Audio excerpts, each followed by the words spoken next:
Buenas noches, al saludarlos estamos iniciando la emisión estelar del noticiero de la televisión cubana. Buenas noches, gracias por su compañía. De inmediato los titulares.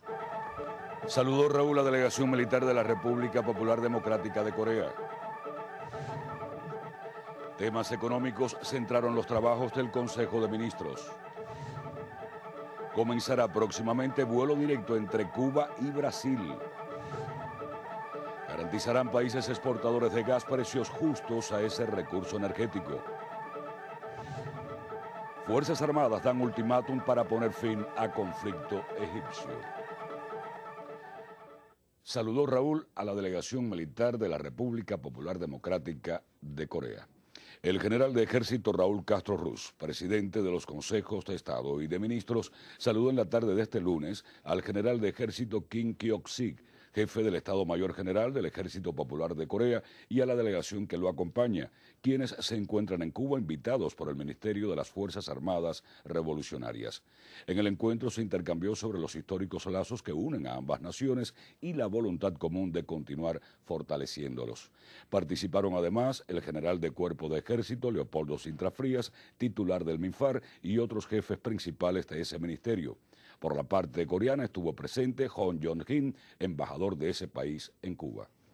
Las políticas y medidas puestas en práctica para la implementación de los lineamientos del sexto Congreso del partido demuestran que el país avanza a buen ritmo, expresó el presidente de los consejos de Estado y de Ministros, general de Ejército Raúl Castro Ruz, ante más de 1000 dirigentes del partido, el Estado y el gobierno cubanos. Durante la reunión del Consejo de Ministros, que sesionó el viernes último, fue presentada la ejecución del Plan de la Economía y el presupuesto del Estado en los 6 primeros meses del año. Además, fueron aprobadas nuevas propuestas para la actualización del modelo económico. El general de ejército Raúl Castro Ruz, presidente de los consejos de Estado y de ministros, expresó que el país tiene que avanzar y desarrollarse ajustado a los tiempos que vivimos. Al encabezar la reunión ampliada del Consejo de Ministros este 28 de junio, Raúl convocó a los cuadros y dirigentes cubanos a buscar las más variadas alternativas para llevar adelante la economía. Recalcó que con todas las políticas y medidas que se implementan, seguimos construyendo y defendiendo el socialismo.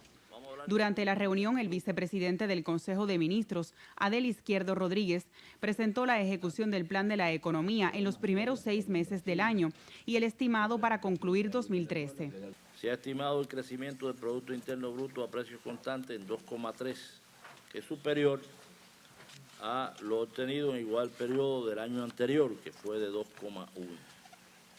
O sea, en esto vamos mejorando. La mayoría de las actividades registran incrementos en el Producto Interno Bruto. Los mayores crecimientos están en el comercio, transportación e industria manufacturera.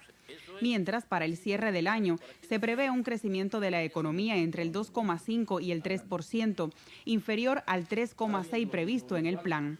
Esta desaceleración, explicó el también ministro de Economía, mantiene la misma tendencia pronosticada para América Latina y el Caribe por la CEPAL. En América, la CEPAL está pronosticando, había pronosticado 3,8 y está pronosticando 3,5. Nosotros nos movemos en ese entorno también.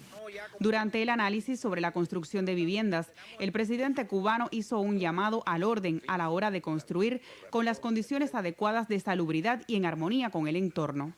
Incluyendo el permiso de planificación física, el lugar que le corresponde, etcétera. Si no, vamos a seguir en la misma de que llegue y pon donde quiera. La ministra de Finanzas y Precios, Lina Pedraza Rodríguez, presentó la ejecución del presupuesto del Estado durante el primer semestre del actual año y estimados para el cierre de 2013. Apuntó que en los ingresos se ha cumplido de manera general, pero hacia lo interno ha habido incumplimientos, sobre todo en el sector por cuenta propia. Trabajos investigativos de la Oficina Nacional de Administración Tributaria han determinado que hay más de 10 millones de pesos no pagados al presupuesto del Estado por sus declaraciones en los ingresos y por indisciplina fiscal. Por lo tanto, a ese dinero hay que caerle atrás, hay que discutirlo hay que ir caso a caso y recuperarlo para el presupuesto del Estado. Si no ponemos orden desde el primer momento, exigimos que se cumpla y que cada cual pague sus impuestos, va a nacer este tema torcido, que es un tema muy importante, que eso nazca bien, además del factor educativo, desde pequeño en la escuela, que hay que decir por qué hay que pagar los impuestos. Que esa es la redistribución de la renta nacional para poder resolver los problemas del que recibe menos, entre otros factores. Se evidencia una lenta ejecución de los gastos del presupuesto, por lo que es necesario hacer una revisión en cada organismo, afirmó la titular de Finanzas. En este momento del año, que estamos en este nivel de ejecución del 92%, están dadas las condiciones para revisar esos presupuestos y ajustarlos, porque lo que usted no ha ejecutado en el primer semestre, normalmente no lo recupera en el segundo. Tanto la ejecución del Plan de la Economía como el presupuesto del Estado fueron aprobados para su análisis y aprobación en la Asamblea Nacional el próximo 6 de julio. Quedó aprobado además el informe de la liquidación del presupuesto, el cual refleja un cumplimiento del déficit previsto. La Contralora General de la República, Gladys Bejerano Portela, informó los resultados del control al presupuesto del Estado. Aseguró que las verificaciones muestran un total de daños económicos documentados de 1.516 millones de pesos. Yo sé que se está trabajando, sabemos todo lo que están haciendo los compañeros de finanzas y creo que además todas las medidas que se están implementando al final tienden a tributar en esto. Pero creo que tenemos que hacer un programa un poco más emergente sobre estos problemas, porque no solo están afectando la eficiencia, sino están creando causas y condiciones para favorecer e encubrir el delito. La propuesta para el perfeccionamiento del Banco Central de Cuba fue aprobada por el Consejo de Ministros tras su presentación por el segundo jefe de la Comisión Permanente para la Implementación, Leonardo Andoyo Valdés. El tema del sistema bancario tiene dos etapas de perfeccionamiento. Una, primero, comenzamos con el Banco Central de Cuba. Ahora, perfeccionado, entramos en la segunda etapa, que es el resto del sistema bancario, que son los bancos comerciales. Igualmente quedó aprobada la propuesta para perfeccionar el comercio interior en la búsqueda de mayor racionalidad y calidad, además de avanzar en la separación de las funciones estatales y empresariales. En otro momento del encuentro, el vicepresidente del Consejo de Ministros, Marino Murillo Jorge, presentó la propuesta de política para el desarrollo del transporte de pasajeros en la capital con el objetivo de brindar un mayor y mejor servicio. En ese tema, aseguró, será priorizado el transporte público, tanto en equipos, talleres de reparación y mantenimiento, como en las vías. El transporte, además, desde el punto de vista de la economía, es estratégico. Ahí lo ven, cada vez que hay un fallito, se repercute en toda la economía. Lo que no está acordado, porque no le hemos encontrado solución, seguir pensando, ajustados los tiempos que vivimos, pero hay que avanzar.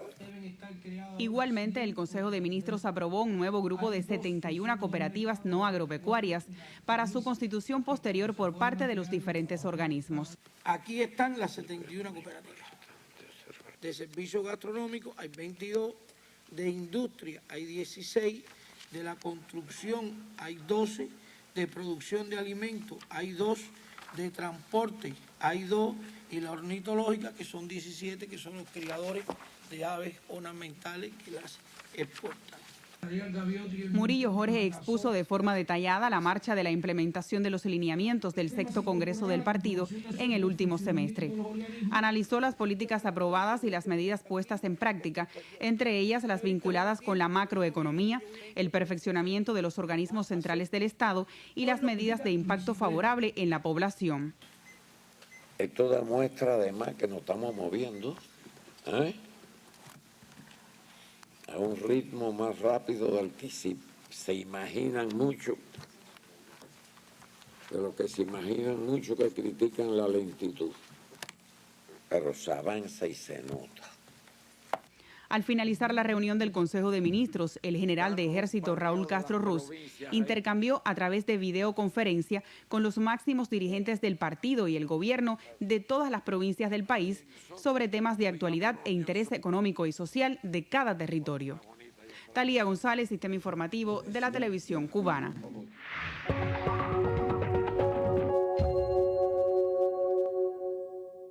Las delegaciones del gobierno colombiano y de la FARC-EP iniciaron hoy en La Habana el 11º ciclo de conversaciones de paz. Antes de comenzar la jornada a puertas cerradas, las partes fijaron públicamente sus posiciones sobre el tema en discusión, la participación política. La guerrilla invitó a los sectores políticos colombianos que han cuestionado sus propuestas sobre el tema de la participación política a releer el Acuerdo General de La Habana, que sirve de agenda al debate en la mesa de conversaciones, para así evidenciar que cada una de las iniciativas se ciñe a lo previamente pactado. No obstante, el enviado de Juan Manuel Santos a La Habana reiteró que solo se discutirán los parámetros convenidos por las partes. En ese sentido, las FARC exigieron respeto, atención y análisis a su punto de vista y calificaron de apresuradas incomprensiones las descalificaciones a sus demandas. Abrimos este nuevo ciclo de conversaciones reiterando al país nuestra propuesta de aplazamiento del calendario electoral y de la necesidad de una constituyente para la paz que dirima disensos, establezca los cambios institucionales que el propósito superior de la paz requiera y refrende con la legitimidad que emana del constituyente primario el eventual acuerdo de reconciliación y garantice la seguridad jurídica del Tratado de Paz por encima de cualquier pretensión de injerencia internacional o de élites enemigas de la paz. El grupo insurgente consideró que de la Asamblea Nacional Constituyente depende la solución política o la guerra. Insistió en que el aplazamiento de los comicios permitiría al gobierno actual concluir el proceso de diálogo que inició hace 7 meses. Para el jefe de la delegación gubernamental, Humberto de la Calle, el tema de la participación política pasa en primera instancia por la finalización del conflicto. Es decir, solo habrá derecho a la oposición política y a la formación de partidos o movimientos si hay dejación de las armas. De la Calle sentenció: ideas sí, balas no. Para que haya participación de ese grupo en política, son necesarios 2 tipos de garantías de parte del Estado para su seguridad una vez ingresen a la vida civil y para que hagan oposición dentro de la legalidad. Y de parte de ellos, de las FARC, se requieren garantías de que dejarán las armas y actuarán lealmente dentro de las reglas de la democracia. Nunca más política y armas juntas. El jefe de la delegación del Ejecutivo colombiano refirió otra vez que la Constitución vigente de 1991 da todas las garantías necesarias para hacer política y que solo necesita ser vigorizada. Anisley Torres, Sistema Informativo de la Televisión Cubana. El mando de las Fuerzas Armadas egipcias imprimió este lunes un giro radical a la crisis en el país al emitir un ultimátum de 48 horas para que las partes en conflicto solventen sus diferencias. De no surgir un entendimiento, las Fuerzas Armadas cumplirá con su deber para con el pueblo, precisa el comunicado. La intervención del ejército en la compleja crisis egipcia ha estado en el horizonte desde hace meses. El conflicto intestino, que ha causado en las últimas 72 horas más de una veintena de muertos y unos 700 heridos, tiende al agravamiento después que fuera asaltada, saqueada e incendiada por manifestantes la sede de la Hermandad Musulmana. El opositor Movimiento Tamarot instó al presidente Mursi a renunciar antes de la tarde del martes o de lo contrario lanzará una campaña de desobediencia civil. Afirmó haber recogido 22 millones de firmas para pedir su destitución y elecciones anticipadas. Orlando Lancís, Redacción Internacional.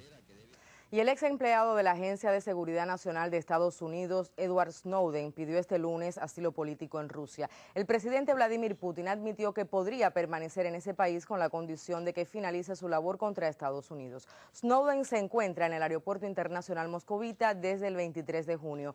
Putin recalcó que el ex técnico de la CIA no ha sido ni es agente de Rusia. Aclaró además que su país no puede enviar a Snowden a Estados Unidos por falta de un acuerdo de extradición entre las partes y expresó confianza en que el caso no afecte las relaciones bilaterales. El secretario de Estado norteamericano John Kerry intentó este lunes restar importancia al escándalo de las escuchas realizadas por la Agencia Nacional de Seguridad estadounidense a gobiernos de países de la Unión Europea, de otros países aliados y a millones de ciudadanos del mundo, al afirmar que todos los países hacen lo mismo para defender su seguridad nacional. La Unión Europea, en un lenguaje inusualmente duro, exigió explicaciones a Estados Unidos acerca del espionaje en varias de sus sedes. El jefe de la diplomacia estadounidense confirmó que la alta representante para política exterior, Catherine Ashton, le planteó personalmente este asunto durante un encuentro en Brunei. La Unión Europea advirtió a Washington del riesgo de una ruptura de confianza y eventuales consecuencias políticas en caso de confirmarse tales revelaciones. El presidente de la Comisión Europea, José Manuel Durão Barroso, por su parte, ordenó un barrido completo de seguridad en las instalaciones del Ejecutivo Comunitario para detectar posibles escuchas. El presidente francés, François Hollande, pidió a Estados Unidos el cese inmediato de esas prácticas y dijo que Francia no puede aceptar tal comportamiento. La canciller alemana también expresó su rechazo al espionaje y el ministro de Asuntos Exteriores convocó al embajador norteamericano en Berlín. Orlando Lancis y Adán Morel, Redacción Internacional.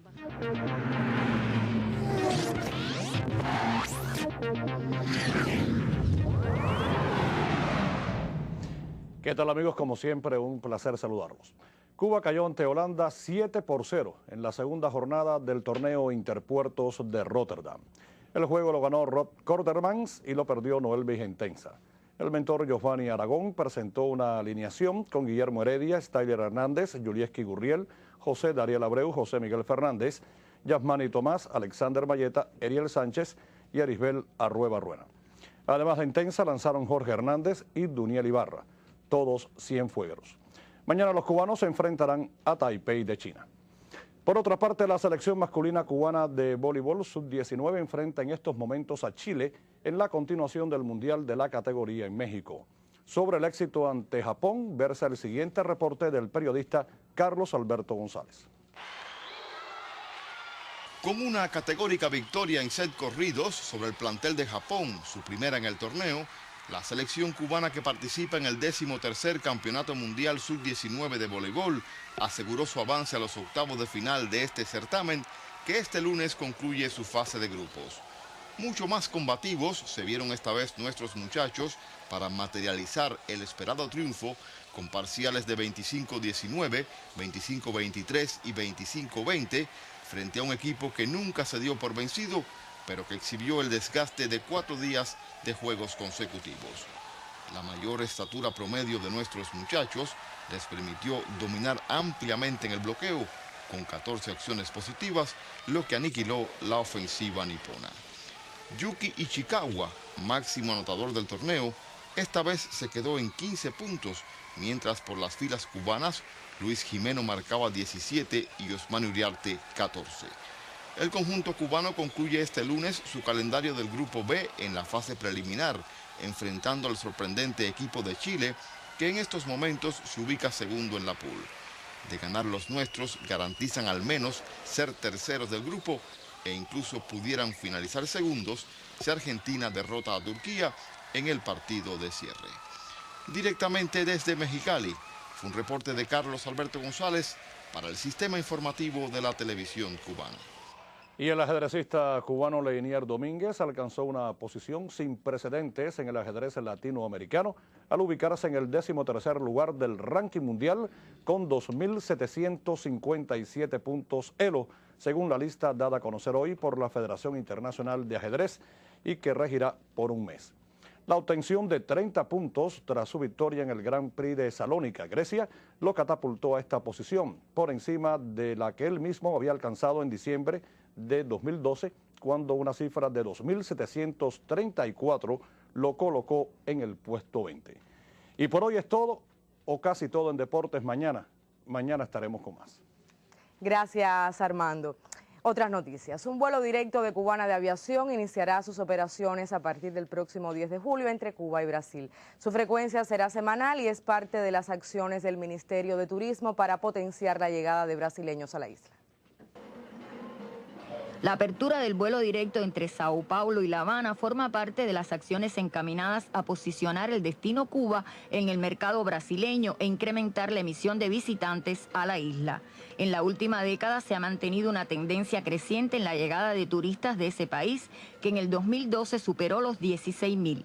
Importante cifra si se tiene en cuenta que hasta el momento no existe conexión aérea directa entre los dos destinos de larga distancia. Debido al potencial que representa Brasil, el Ministerio de Turismo, de conjunto con todas las entidades del sector, ha trazado una estrategia encaminada a potenciar tan importante mercado de Sudamérica. De ahí la reapertura de la operación aérea de nuestra aerolínea bandera. Será un vuelo directo con frecuencia semanal, saliendo los miércoles de La Habana hacia Sao Paulo y regresando los jueves. El vuelo se realizará con aeronaves Il-96-300 con capacidad para 262 pasajeros y 18 asientos en primera clase.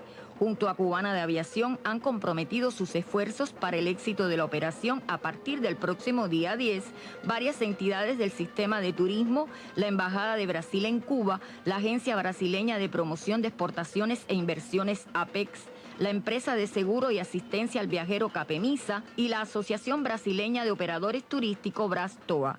Además de un turismo de sol y playa, Cuba mostrará a los visitantes brasileños sus valores culturales, patrimoniales, su naturaleza e historia y la hospitalidad de su pueblo. Hilda Prieto, Sistema Informativo de la Televisión Cubana. Los trabajadores de la industria química celebran este lunes su día y ratifican el compromiso de continuar sustituyendo importaciones a la economía cubana. El grupo empresarial de la industria química, al que pertenecen las empresas del vidrio, el papel, la goma, fertilizantes, electroquímica y gases industriales, trabaja fundamentalmente por sustituir importaciones a la economía nacional. Entre sus resultados más recientes sobresalen el incremento del recape de neumáticos a partir del montaje de nuevas plantas con una tecnología más eficiente. La industria nuestra además también ha incrementado la producción de fertilizantes para la aplicación en la agricultura, así como la producción de cloro e hipoclorito y gases industriales para la economía nacional. Al celebrarse este 1 de julio, el Día del Trabajador de la Industria Química, se entregaron reconocimientos a los más destacados. La actividad se desarrolló en el Centro de Ingeniería e Investigaciones de este sector, colectivo que ostenta la condición de vanguardia nacional por 8 años. Nuestro centro desarrolla formulaciones de fertilizantes, de plaguicidas y de pintura que redundan en el ahorro, en la eliminación de importaciones. Por ejemplo, en el caso de los plaguicidas que se desarrollan aquí, que se formulan aquí, significan de un 20 a un 25% de ahorro de la inversión en el caso de traerlos completos desde fuera. El grupo empresarial de la industria química continuará realizando nuevas inversiones para aumentar sus niveles productivos y continuar sustituyendo importaciones. Boris Fuentes, Sistema Informativo de la Televisión Cubana.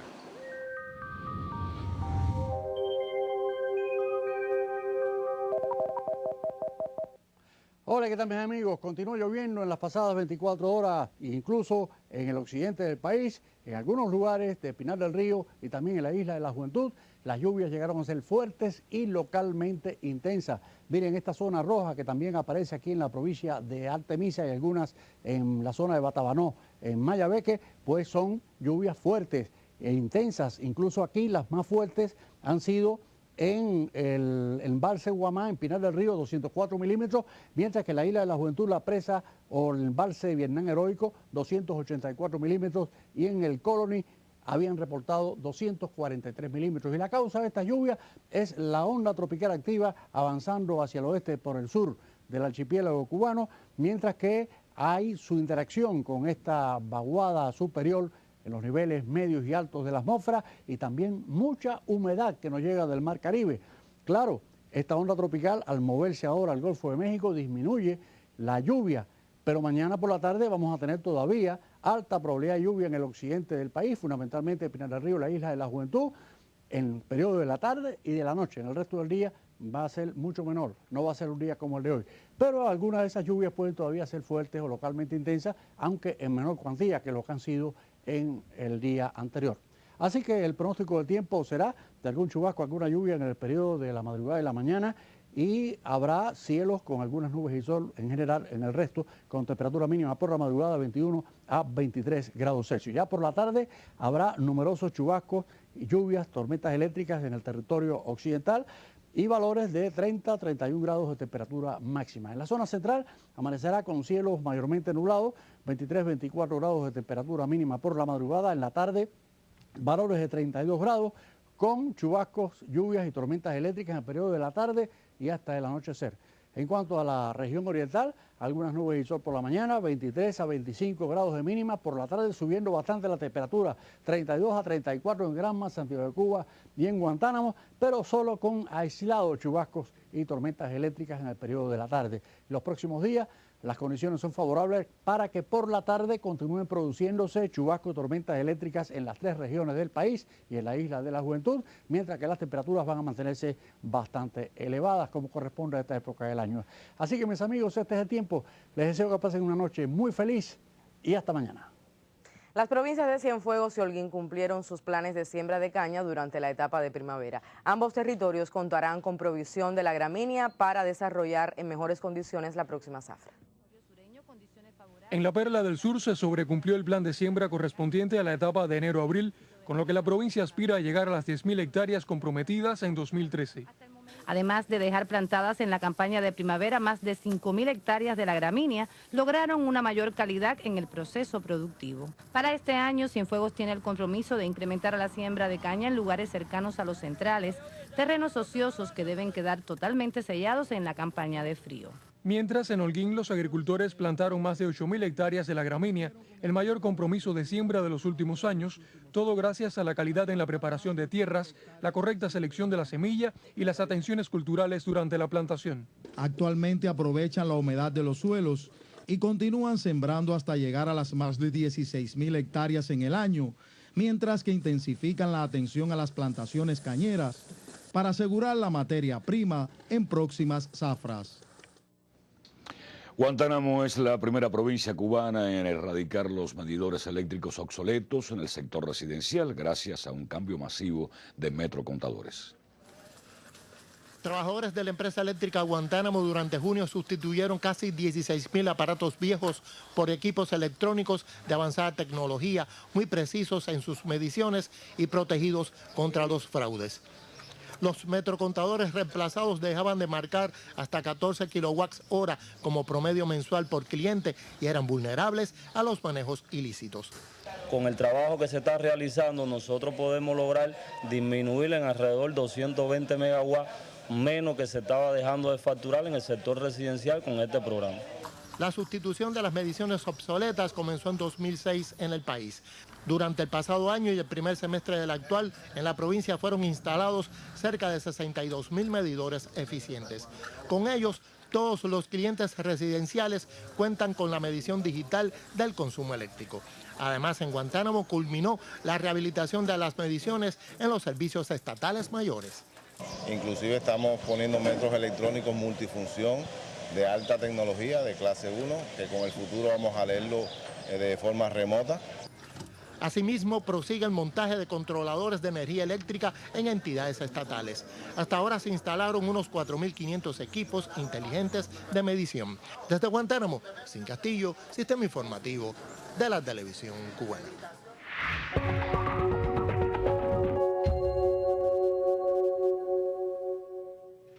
Y América Latina tiene una amplia representación en el Foro de los Países Exportadores de Gas que se celebra en Moscú. Gran expectativa generaron las intervenciones del presidente de Bolivia, Evo Morales, y de Venezuela, Nicolás Maduro. Marisela Recasens nos amplía la noticia en el acontecer económico mundial. Muy buenas noches, Marisela, bienvenida. Buenas noches, Añé, y a toda la teleaudiencia. Un placer estar de nuevo con ustedes. El Foro de Países Exportadores de Gas, que se inició este lunes en Moscú, tiene como objetivo consolidar su posición en el mercado mundial ante la aparición de nuevos emporios como el que quiere establecer Estados Unidos con la producción no convencional de gas, la que se ha dado en llamar gas esquisto o gas pizarra. El presidente venezolano insistió en la necesidad de crear un fondo financiero para el desarrollo de la inversión del sector gasífero. Donde pudiéramos acercar no solamente la posibilidad de la construcción de un banco del gas, sino de que nuestras empresas públicas y las más poderosas empresas de nuestros países puedan incorporarse. Por su parte, el mandatario boliviano Evo Morales instó a los países exportadores a mantener un precio justo del gas que esté asociado a la evolución del precio del petróleo y al desarrollo sostenible en la armonía con la madre tierra. Croacia se convierte a partir de este lunes en el Estado miembro de la Unión Europea número 28, después de más de una década de largas negociaciones y con su economía seriamente tocada por la crisis.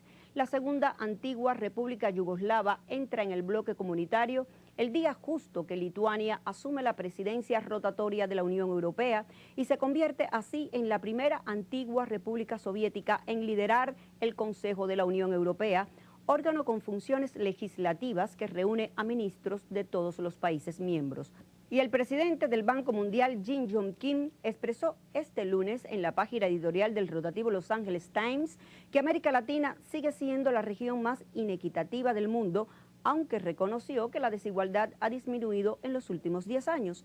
El directivo de origen sudcoreano radicado en Estados Unidos señaló que la brecha entre pobreza y prosperidad sigue siendo amplia. Las investigaciones del Banco Mundial sugieren que cuando los niveles de pobreza aumentan en un 10%, el crecimiento disminuye en 1,0% y la inversión se reduce en un 8,0% del Producto Interno Bruto. A propósito, hoy la presidenta brasileña Dilma Rousseff convocó para este lunes una reunión con el gabinete de ministros para buscar soluciones rápidas frente a las protestas generadas en su país. El gobierno de Rousseff prometió responder a los variados reclamos de una mejor educación y salud, más seguridad y menos violencia. Acontecer económico mundial. Hasta un próximo encuentro.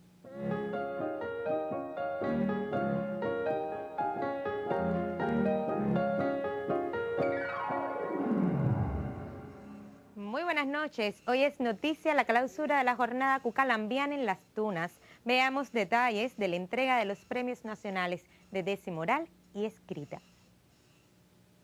En el aniversario 184 de Juan Cristóbal Nápoles Fajardo, trasciende la entrega del premio Cucalambé en décima escrita a la tunera Liliana Rodríguez Peña por el libro Crepusculares. La mención de este certamen fue para el decimario Seré Nadie como Ulises del villaclareño Alberto Rodríguez Copa. La joven Liliana tiene el mérito de incursionar también en el repentismo y obtuvo mención en el concurso nacional de improvisación Justo Vega. Los mayores lauros de este evento fueron para Héctor Luis Alonso de Matanzas, Jordan Quintero de Villa Clara y el pinareño Cindy Manuel Torres en ese orden. En este contexto de la premiación del Justo Vega, también se entregó el lauro internacional de décima humorística a Diego Remigio Vicuña de Perú. Desde Las Tunas, Gianni López Brito y Aníbis Labarta, Sistema Informativo de la Televisión Cubana. Y también es noticia la celebración del aniversario 66 de la emisora nacional Radio Reloj. El colectivo ha sido vanguardia nacional por 26 años consecutivos. Esta condición le será ratificada mañana en un acto oficial en el Palacio de las Convenciones. Reiteramos la felicitación a esta emisora que marca el tiempo de todos los cubanos. Y antes de finalizar, le informo que a propósito de celebrarse en La Habana el Festival Aquelarre 2013, esta noche se presenta en la Sala El Sótano el grupo Etcétera de Holguín con la pieza humorística Sobras Escogidas. Con esta invitación me despido, soy Aleida Piñero Meneses y le deseo una excelente noche.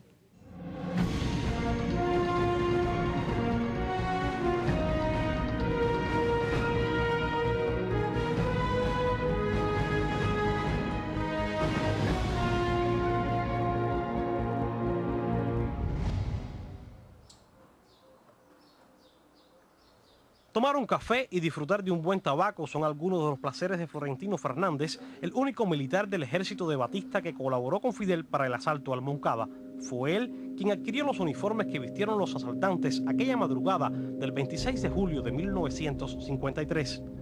Al principio, estos uniformes se los llevaba a casa de Pedro Trigo, ahí en Cabazal, o él los recogía en mi casa. Posteriormente ya hay confianza en mí y lo llevaba a casa de Merla.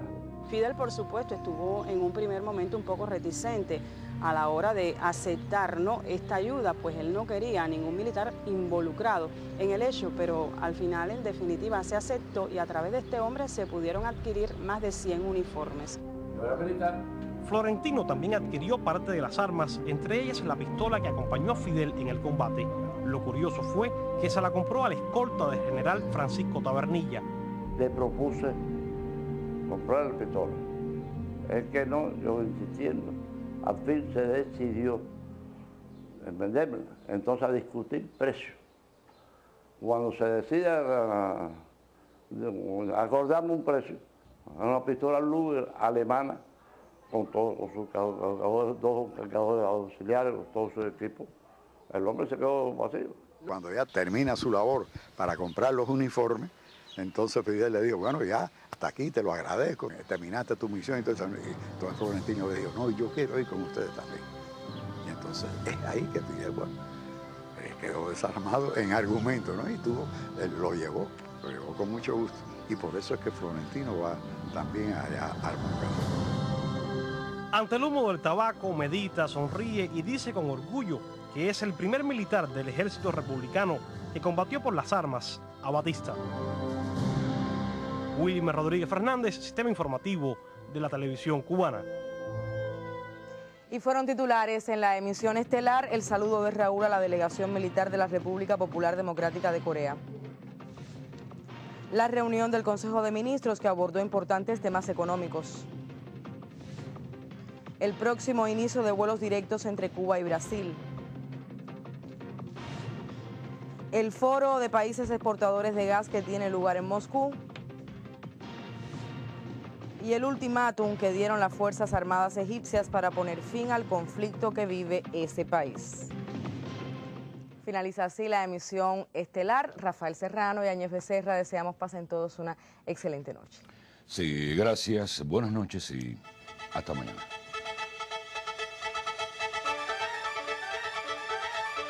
Bye.